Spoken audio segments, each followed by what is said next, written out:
Zach, I don't know why I have those numbers there. let me Is that let me your change. score That is not prediction? my score prediction. That is the score of the Oregon Washington game. So I guess I left that there by accident. Let me go change that. Zach, Ohio State faces Indiana in the Big Ten championship game. Going to be a great matchup. Number one versus number two. First number one versus number two matchup in the Big Ten championship. First undefeated. Well, no, it's not the first undefeated, but it's the first in a while undefeated matchup. I think it's since like 2006 or 7 or something like that. I don't know. I don't remember. Sorry. Really bad hosting by me. But these are the two most elite teams in college football, in my opinion. You have Kirk Cinetti, Ryan Day, two of the top three, if not the top two head coaches in college football right now. You look at what Ryan Day has done, win the national championship, what Kirk Cinetti has done in less than 2 years there in Indiana. I don't think it's a debate there. At the very least, top three, if not top two. You have great coordinators, Bryant Haynes and Mike Shanahan for Indiana, Brian Hartline, Matt Patricia for Ohio State. You have two Heisman hopeful quarterbacks going to be duking it out in this one. And then the receivers, obviously, Jeremiah Smith, Carnell Tate versus Elijah Surratt, Omar Cooper Jr. I think the running backs are underrated. Roman Himby, Keelan Black, Bo Jackson there at Ohio State. The linebackers in this game, Aiden Fisher, Isaiah Jones, Religia Hardy, Arvell Reese, Sonny Styles for Ohio State. Like, there are just so many. Both defensive lines are fantastic. There are so Mm-hmm. many elite matchups in this game. I cannot wait to watch it. Zach, what is going to be drawing your eyes first in this game? Whether it's a player, a position group, a position battle, what are you going to be looking to first in this game? So my eyes are going to be glued on how does Indiana's offensive line deal with Ohio State's front seven. And part of the reason why is, and I've mentioned this a few times on the show, if you go back and look at Indiana versus Wisconsin, Iowa, Penn State, and Oregon versus versus everybody else they've played. Like Indiana gets rolling and they're just efficient and they are dynamic and the running game gets going and you just can't stop them. In those four games that I mentioned, Iowa, Oregon, Penn State, and Wisconsin, they were held under their averages by quite a bit. Like against Wisconsin, which is a great run defense, by the way. Against Wisconsin, they were held to 388 yards total, which is still pretty good, but 83 yards on 37 carries. Against, sorry, my computer's a little slow. I just pulled these up. Against Penn State, it was a little better in general with running the ball. 108 yards on 31 carries, 3.5 yards per carry, 326 yards total against Penn State. By the way, Ohio State had like 490, just for point of reference. Indiana against Oregon, where they obviously, played a great game against Oregon, but Indiana again, 111 yards on 37 carries, 3.0 yards per carry. And then against Iowa, they had 337 yards total, 104 yards on 39 carries, 2.7 yards per rush. So all those games, 3.5 yards or less per carry. And it was against I think the four best defensive lines that they played against. I think Ohio State's front seven is better. And my theory is, Josh Pate and College Football Nerds, they talk about freeze point.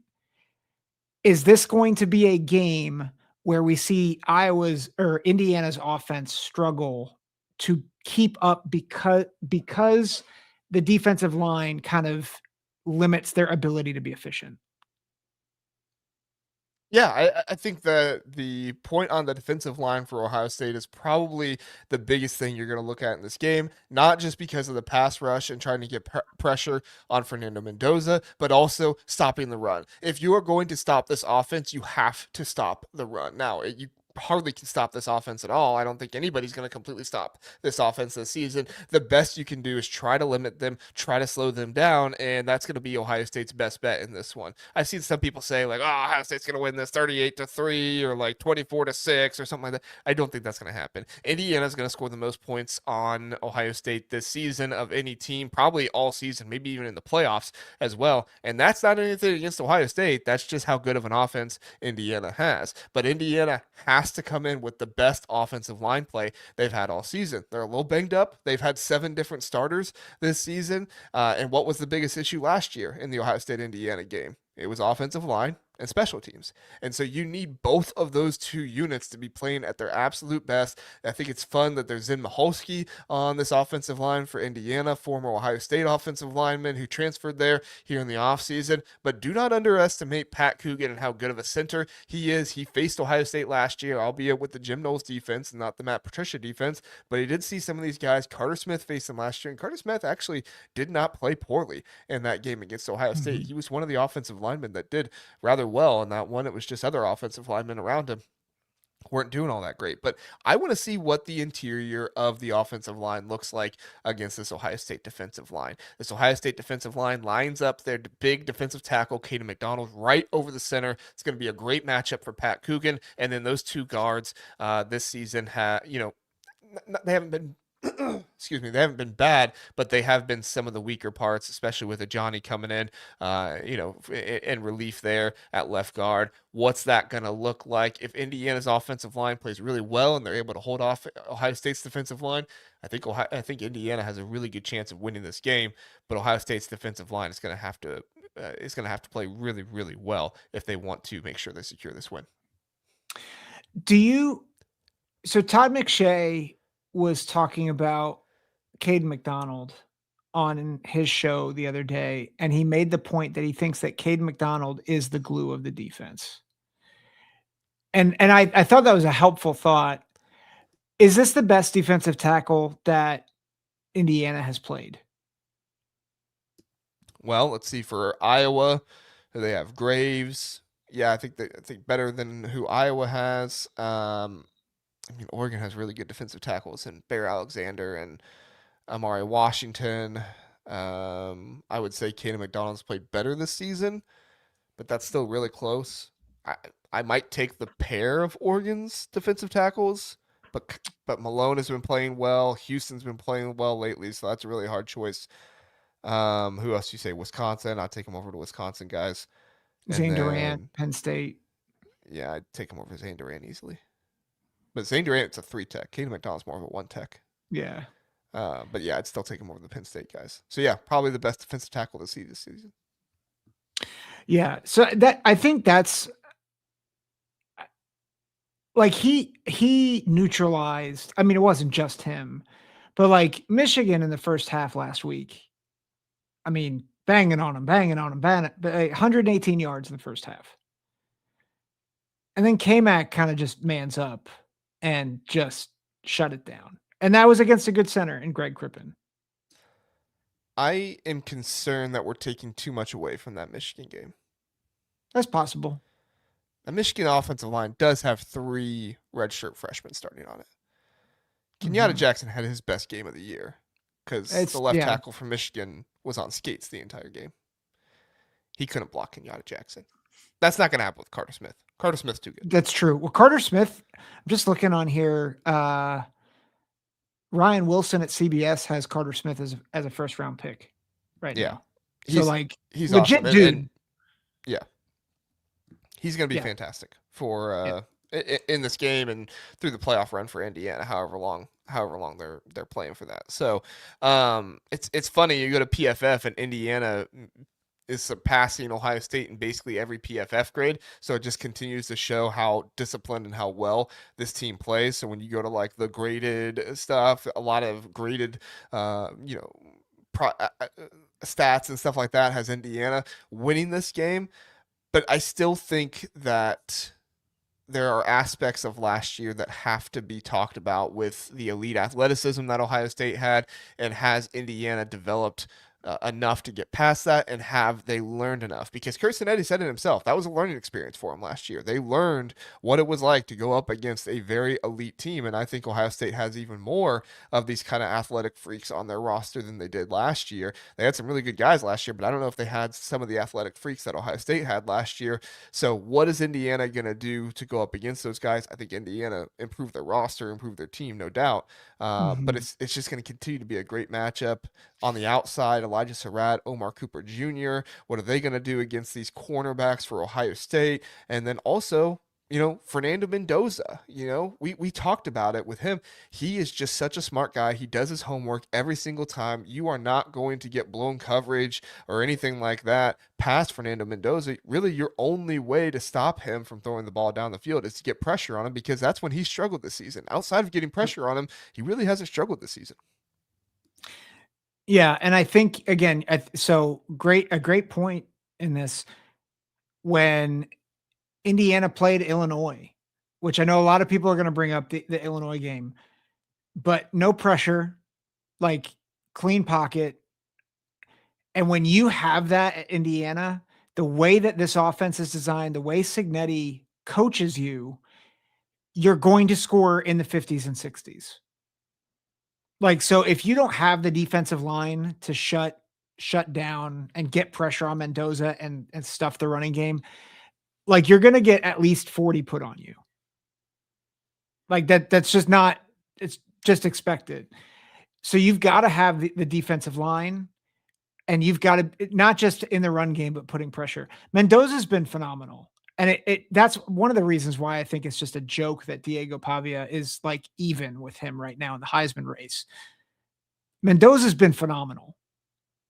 And he's been gutsy, has 2 come from behind wins, has the best win, I think the best win in all of college football at Oregon. And I think to your point, Mendoza easily is the best quarterback that Ohio State's faced all year. Yeah. Like I think someone misheard me in the last video and was like, you guys think Arch Manning was great against Ohio State? No, I don't. I said there's a similarity with how Arch runs to Fernando Mendoza. Yeah, That's it's the not. only similarity. Mendoza is miles above Arch right now.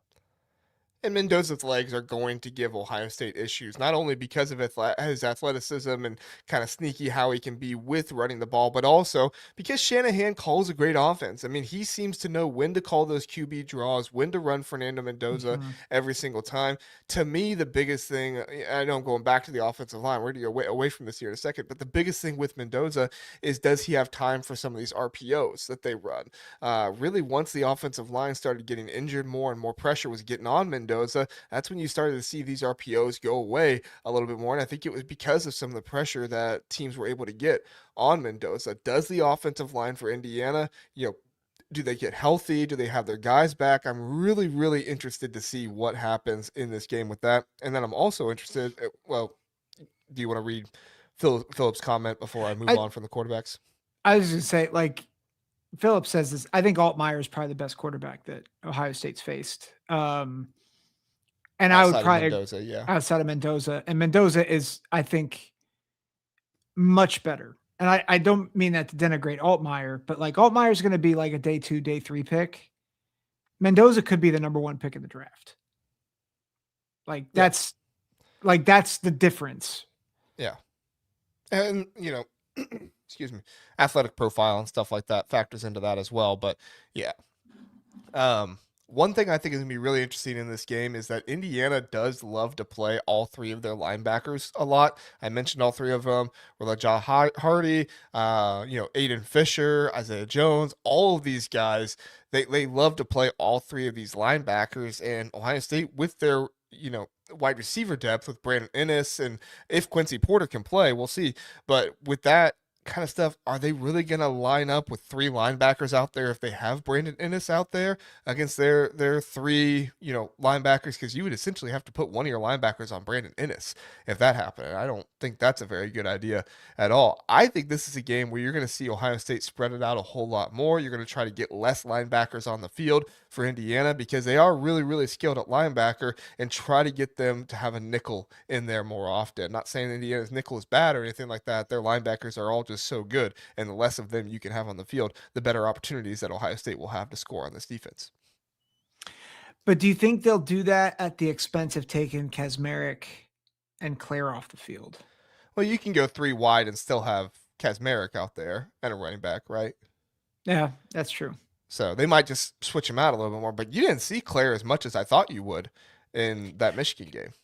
Kazmarek was, and you called this, by the way, Kazmarek was like the secret weapon. Like that throw over the middle to him was huge.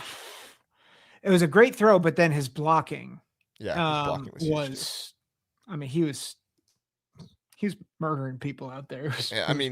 We've seen Derek Moore go up against tight ends this season, and it's been a really bad idea to put a tight end on Derek Moore. At one point, they had Will Kazmarek blocking Derek Moore one play, and then the very, very next play, they had him blocking Jayshawn Barham. There was no difference. The tackles blocking those two versus Kazmarek blocking those two, it was almost no difference because, the tight end for Ohio State, Kazmarek, is just such a good blocker. So, yeah.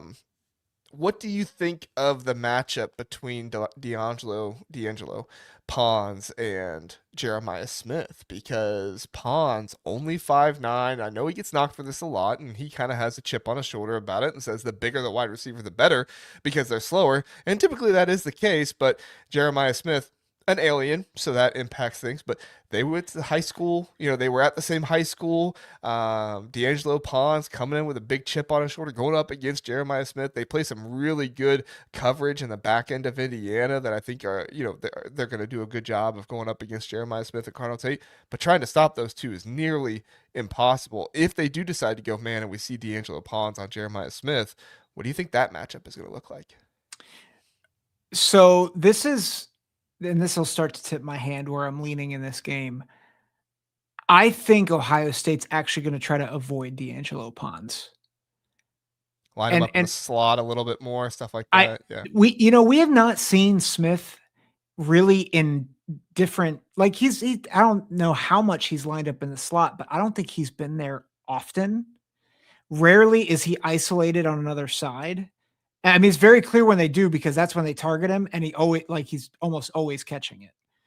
But I wonder, and this is not my original thought, I forget who I heard it from, but I just have a sense that this is where Ohio State starts to try to be much more intentional about targeting Jeremiah Smith. We saw it when the playoff run started a year ago. Ryan Day has been saying, when we need to open it up, we will. I don't think he's going to be as foolish as he was the first couple plays last week, where he I shouldn't say Ryan Day was foolish, but Julian Sane, I think, is going to learn. I think Julian Sane is going to learn from that throw. But I just think they're going to try to find a way to manufacture easy touches for 4. And I think part of that will actually be avoiding D'Angelo Pons, because I don't care how short he is. That dude's a baller. And I don't know, like, best corner that Ohio State's played. I mean, there's probably a lot on this team that is best that Ohio State has played at this point. I think there's a lot on this Ohio State team that has been best Indiana's played at this point. Both have played tough schedules. Ohio State played Texas, Indiana played Oregon. Like, it's not like the schedules are lacking talent, but yeah, I mean, Indiana and Ohio State just have such great elite players on both sides. Well, and it's a testament to Pons' competitiveness too, because I think, in general, even if you have a great corner, if you're 5'9" going up at 6'3" receivers, like, you're going to target that all day, every day. Yeah. but I think Pons is such a unique player that I'm not saying they won't challenge him, but I think they will try to actually they'll try to manipulate the defense by moving Smith. Yeah, which would be the smart thing to do, in my opinion. You don't want to just go straight up at, their best player with your best player. If you can try to manipulate him on somebody else and do something else, I think it'd be a great, great decision. I think Ryan Day is going to try to come out hot again, just like he did against Michigan. I Oh don't yeah. think the interception scared him off from it. I don't think it scared Julian Sane off from it. And I don't think this is a game where either team should go for more than one field goal. I think this is a game where both teams are going to, play good offense. And if either of these teams go for a second field goal or something like that, I think that could be a big difference in this game because I do think this game's going to be close.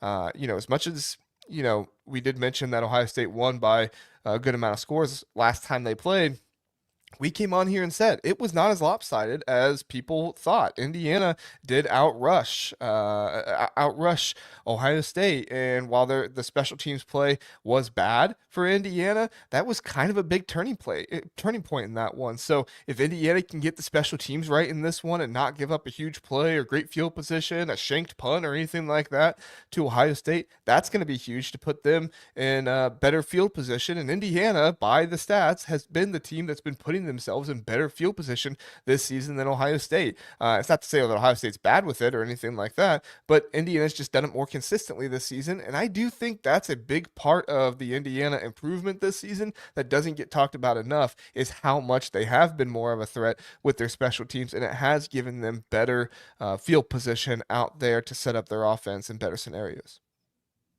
Yeah, I agree. So, is there anything else we're missing in this one? I mean, Indiana's defensive line is probably the last thing we need to talk about. They were huge in that game against Oregon. What was it? Mm-hmm. 8 tackles for loss. I think 6 sacks in that game. They were able to have.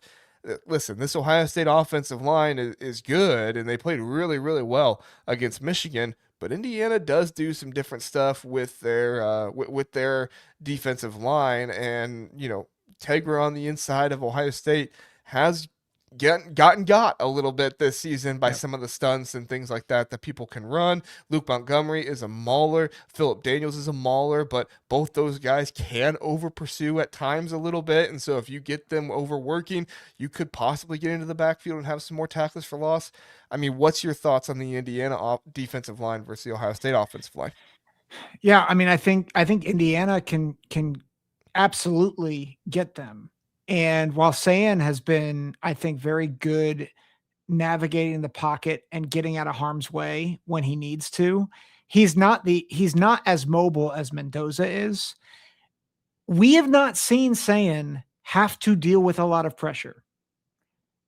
I don't think I don't think there was a recorded pressure There were against. 3 against Were there Michigan. 3? Yeah. I had saw it somewhere where there was 0, but I think there were 0 quarterback hurries. okay. So there are 3 Yeah, there's like a pressures, difference no between quarterback hurries. hurries and like the PFF pressures and stuff like that. So sorry, go ahead. Okay. Yeah.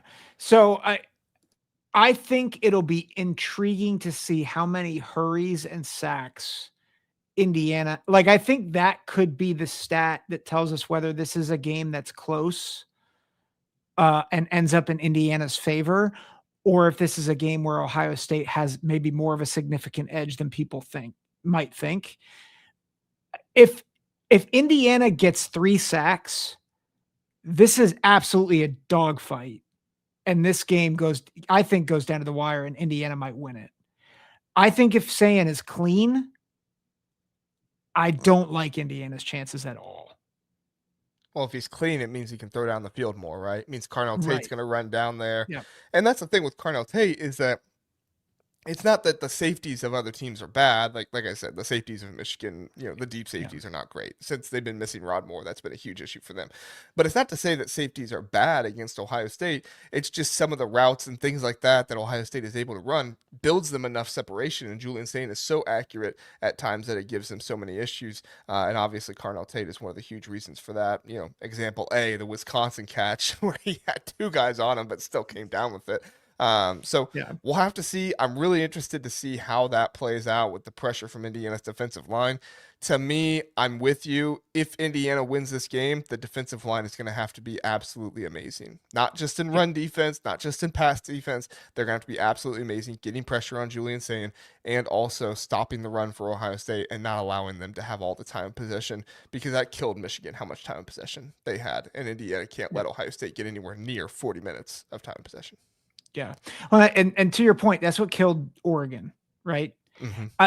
One other thing we haven't talked about, Indiana's receivers are dogs, man. Like, and this is, I think, legitimately the first offense that can consistently stretch Ohio State.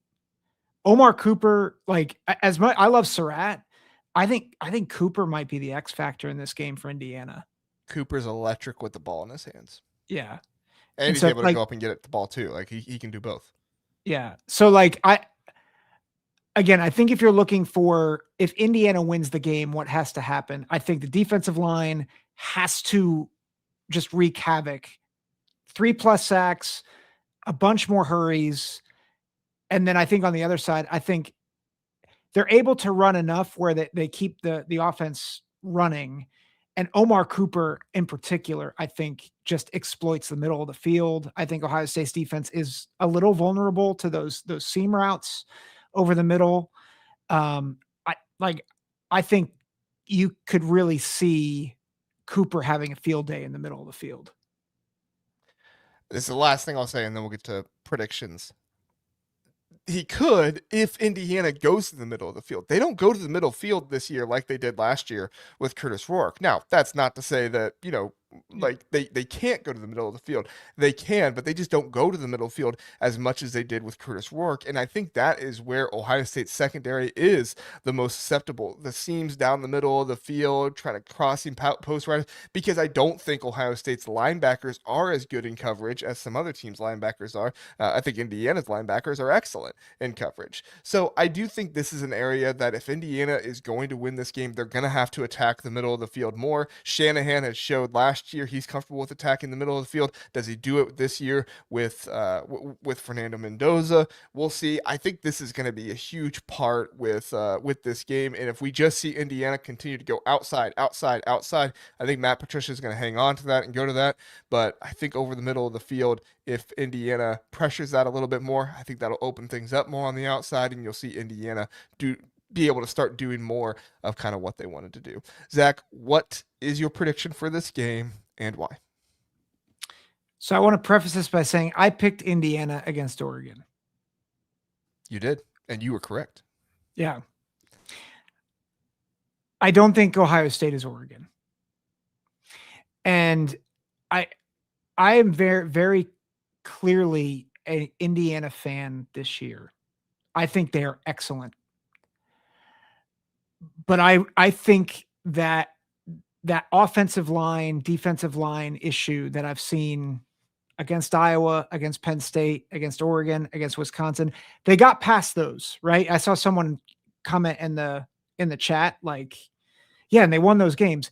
They did, because all four of those teams have significant holes, even Oregon to an extent, like especially middle of the season. I did not think they were playing super well.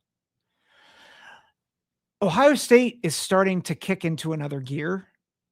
And while there are some chinks that you can get some yardage, I just don't think this is not, to me, a great matchup for Indiana because of that line of scrimmage difference. And that's not me saying that Indiana's line of scrimmage is bad. I'm saying Ohio State's starting to ramp it up. And I think we're going to see the same trend where I think Indiana's going to get a couple of early scores like Penn State did, like Michigan did. And then I think Ohio, honestly, this is my halftime score might be like 20-17 Ohio State. Something like that, or 17-13, something in that realm. I even think Indiana might take the lead in the third quarter. Like maybe get to 20, 21-17, 21-17. And then I think Ohio State's going to go touchdown, touchdown, touchdown. And it's going to be over. So what's I've got 38-21. Wow. Zach, do you remember what I said after Indiana beat Oregon? Remind me, refresh me. I did pick Indiana to win that game. And after Indiana won that game, I said, until Indiana gives me a reason to not pick them to win, I'm going to pick Indiana to win every single game.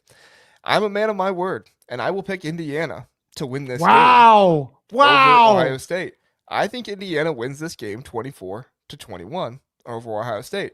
I think Ohio State is dealing with a lot of emotion right now coming off that Michigan game. I think last year you saw Ohio State get a lot of time before that postseason game. Obviously, it was different emotion then, but I think you saw Ohio State get very, very emotional after that Michigan game. That emotion is going to continue to carry on. How do they respond? What does this week of preparation look like? I have no doubt that they're going to prepare well, but I think Indiana is going to prepare very well too. And I think that Indiana knows areas of this Ohio State defense they can attack. And also, I think Ohio State knows this isn't the playoffs. I'm not saying they're going to go easy on them or anything like that, but I do think that Ohio State is going to be not going full throttle. I think they went full throttle against Michigan and kind of died it down a little bit more. I think that same stuff is going to happen here a little bit, and I think Indiana is going to take advantage of that stuff. I think that Indiana's offensive line gets overplayed a little bit because last year was at Ohio State. They had to go to a silent count,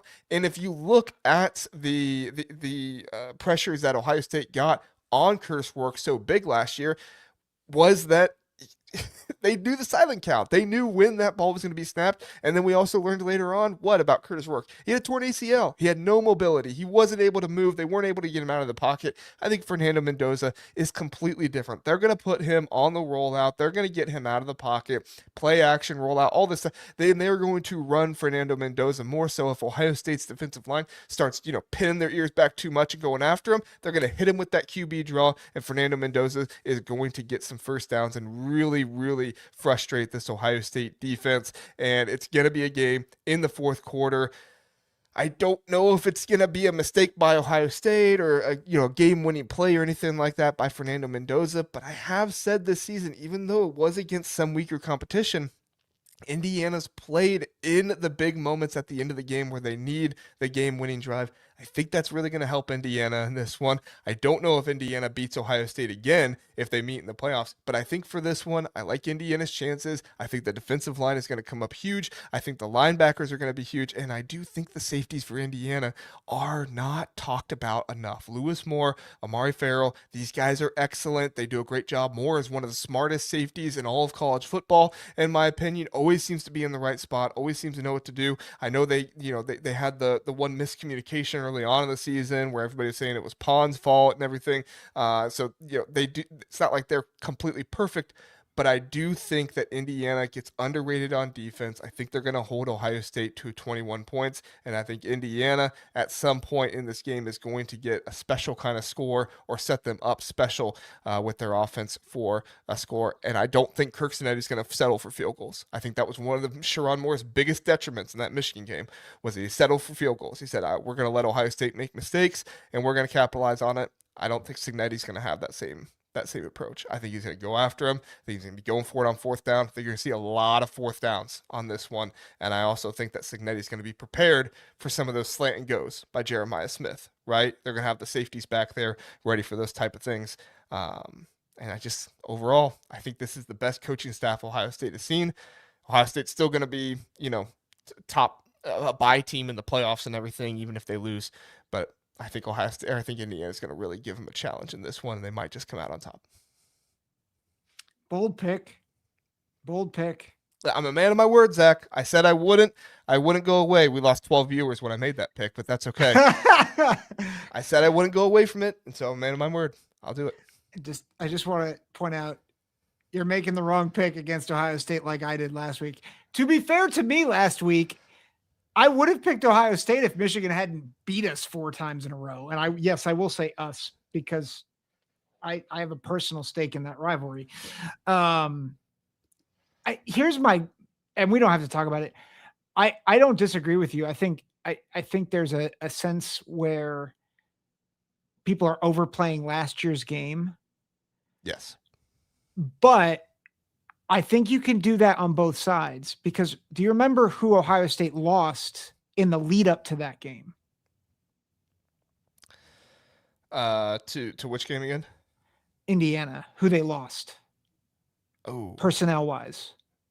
why am I blanking on this? Remington Award winner Seth McLaughlin. Yep. And that was the second big time lineman that went down for them, and they had to reshuffle. Mm-hmm. And I think everybody thought they were fine after the Indiana game until they came out against Michigan, and then we realized, oh, they're not fine. And so I agree with you. And I think it's true on both sides. Like, Indiana had to go to silent count, but the offense did not look right in that Indiana game a year ago for Ohio State either. And I just have kind of thrown that out in my mind. I'm kind of preparing for playoff Ohio State from a year ago, but I think what you're saying, I think I can see how your game plan plays out. And I think that could happen. I just have a hard time seeing Ohio State on a fast track, only scoring 21. I mean, it would take some missed field goals most likely, and it would most likely take, some fourth down stops. Because Ohio State's not going to go for 3 and out, 3 straight drives or anything like that. Like, that's not going to happen. But if Indiana can play some good situational football, maybe a little bit of that Iowa stuff with the situational football, not to say Iowa would beat Ohio State. They're not going to. I'm just saying, Iowa's a very good situational football team. And if Indiana can do that, I think they can win it. I put out a poll, Zach, who wins this game, Ohio State, Indiana. 65% say Ohio State, 35% say Indiana. So we'll see if the chat is right there. Anything else on this game before we end it here? No, I think I do think I know I picked a 3-score victory, but I think this will be an excellent game. Like, I really do.